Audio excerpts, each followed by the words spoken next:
Hey, what up guys, it's Crescent to GX here, and tonight I'm playing DC Universe Online, one of the games that I actually love and I think I'm pretty good at.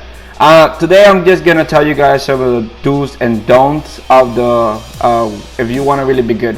One of the first things is a lot of people don't really mess with their base like that. You really should.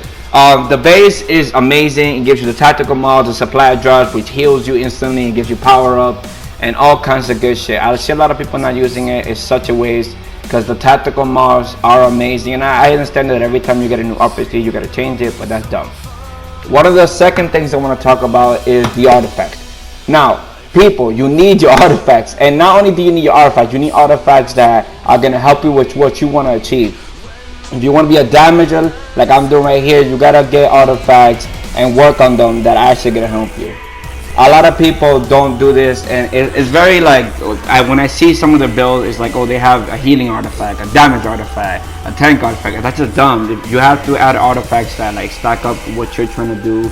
I have the 3 cards for the main reason: the one does critical, one activates the pressure, one is critical, and one helps my finisher. So, and for my healer, the same thing. I have some artifacts for him too, but they're totally different. And this is a lot of grind, but you have to work on these. These are what's gonna make you powerful.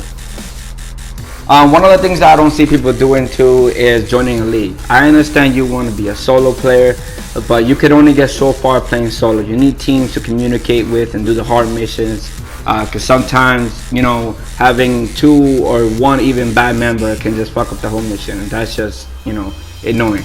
One of the other perks of being in a league is that you get to have the proficiencies once your league powers up your base, and you get these power-ups just because you're in that base, and that's sweet to me. But yeah, and people, I understand that, you know, solo is cool and everything, but trust me, you need your teammates, and you need someone you can count on. So join a league if you really want to get up there. Another thing is your skill points. People, like, I understand you want to do the events and just do the events and get as powerful as you can, but you need these skill points. You need to complete these feats. Even if you have to go to the same mission repeatedly, you have to get the briefings, the collectibles, the investigation. These are all wonderful things that you can get that can build up your skill points, and just you go to your stats and you see such a difference when you have a bunch of skill points opposed to someone who doesn't. Even if they're the same level, someone could have inferior skill points, and that level will mean nothing because they'll get scooped on by that person who has more skill points, and that's just what it is. One of the things I don't see people doing, and this is something that bothers me, it's just, bro, literally play the role. Because if you're gonna be a damage, you have to understand that you have everything that you put on artifacts, augmentations, skill points, they all have to be a damager. So work on might and position. Because if you're trying to be a healer, like my other person, none of my moves do damage, they're all healing. All my armors are healing. All my artifacts are healing, and I'm gonna change stuff to better healing. But you just gotta play your role. You can't try to be a jack of all trades. You can't try to be everything. You just gotta play your role and play it nice, and people will appreciate you. I guarantee you this. Another thing that I don't see people doing for some bizarre reason, and this is you could go to your tab, and you could go to your combo set, and you could look how much combo you're doing overall, and you might not think it.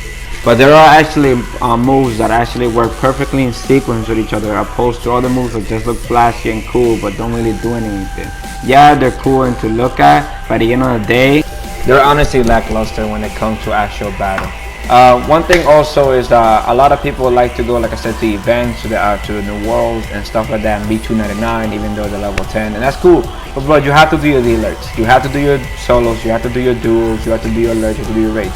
You can't just skip on 3/4 of the game. You have to enjoy the whole thing to actually be good and have nice armor and shit like that. But that was everything I want to talk about today. Thank you so much for watching to the end of the video. I hope you subscribe, and see ya.